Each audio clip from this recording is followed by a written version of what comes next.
fire team, ha? Attorney, hindi po kayo dadalo. Ano po yung nag-ano sa atin ngayon? Ano po yung nag-udyok sa atin na bakit tayo dadalo? Hindi, pupunta talaga kami sa Senado kasi marami kaming bagay na kailangang maklaro. Opo.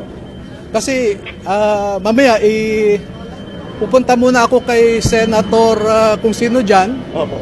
then sumama na lang kayo. No? Pero hindi naman kayo natatakot, attorney, na baka, or pangamba na baka balugtutin, o matakot yung mga ano natin, hindi nila masabi yung totoo. They may bend the law, but they cannot bend the facts and the truth. Sir, sinabi ni Senator Erwin Tulfo, bogus yung nangyaring hearing nyo last night. Yes, sir. Bogus po daw. Siya ang bogus, hindi siya natural born Filipino. Ay, sorry, sir. Si Erwin Tulfo, darating ang panahon. Sir, yung ano lang muna po, QR code. Shin na naman. Shin. Kamu na salo. Ay, sir.